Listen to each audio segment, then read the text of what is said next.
Zimbabwe and the Botswana Business Forum has been organized as a side event of these meetings in line with our previous directive.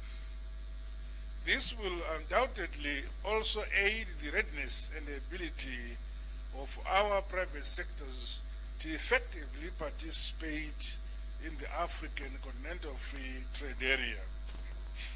The unrestricted movement of our citizens, as well as goods and services, is an essential cog to stronger economic cooperation. In this spirit, the establishment of the one-stop border post should be expedited.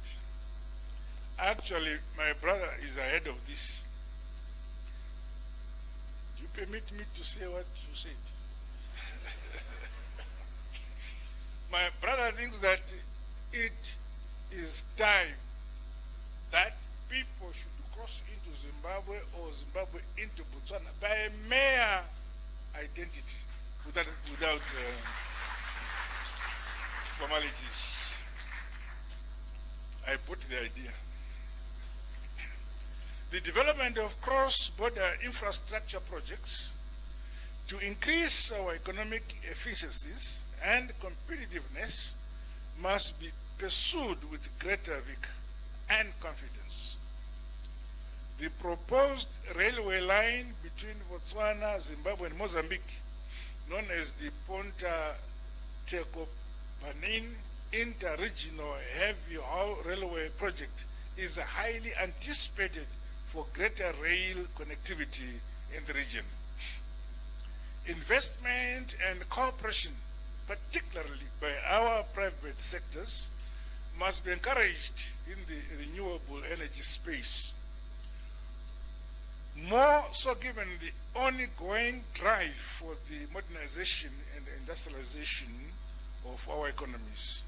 In Zimbabwe, the power supply has significantly improved following the commissioning of Hwange Power Station Unit 7 and 8, as well as increased investment in green energy.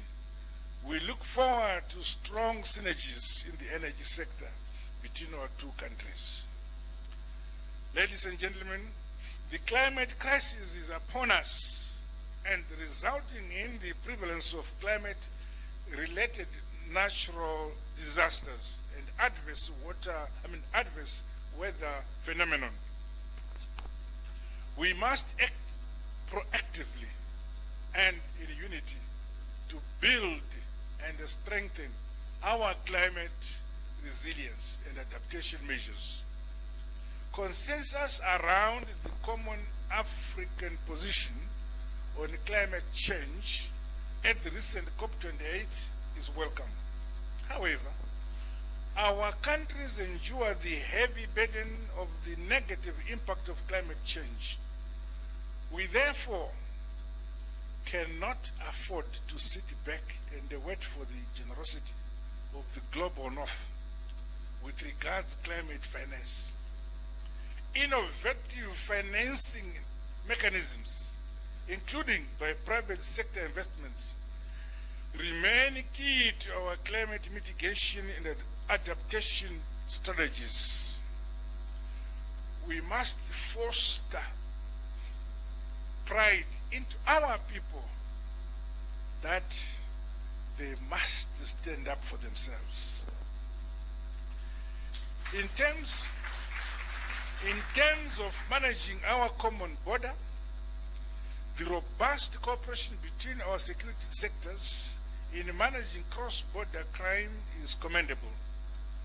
Zimbabwe is in the process of establishing a border management authority towards increasing the safety and the efficiencies along our common border.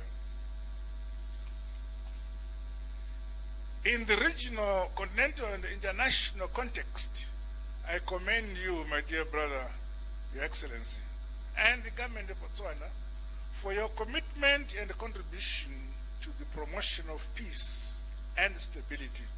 In fact, in our region, Botswana has always been a beacon of peace in our region.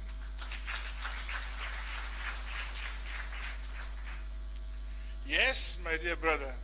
In our region, we still have the specific challenge we have in Cabo Delgado province in Mozambique.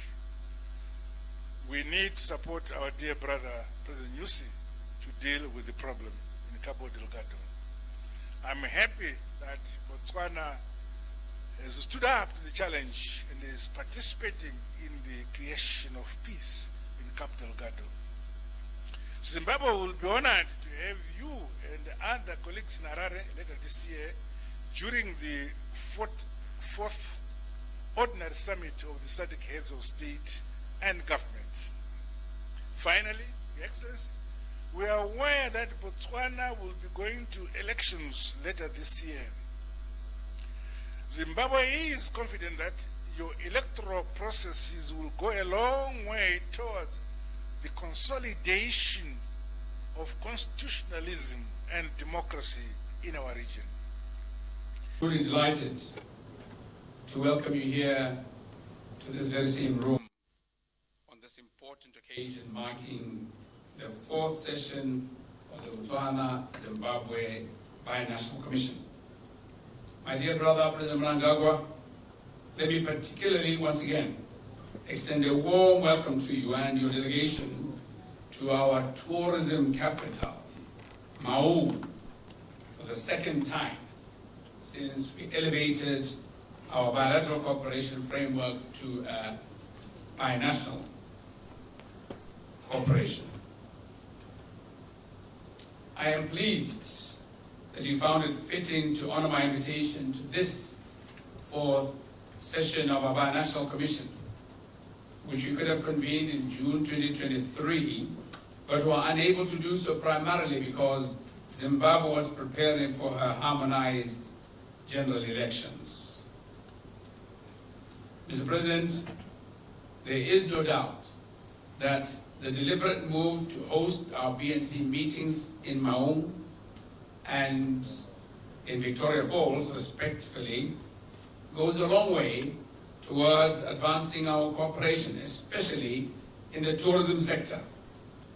In this regard, I look forward to the upgrading of our town of Mau, now town, used to be village, to become a city.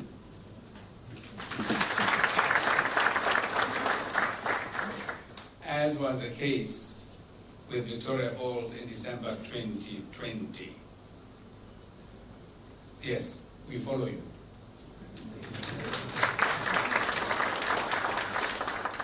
It's my hope that you'll find the facilities available for this meeting suitable for an invigorating and successful BNC session. I note with great satisfaction, my dear brother, that our two countries continue to enjoy very cordial and fraternal relations, anchored on a strong historical background, a common culture, and close familial ties that precede the formalization of our bilateral relations in 1983, 3 years following your country's independence. I said formalization, meaning that they had always been there. Just for the record, the media.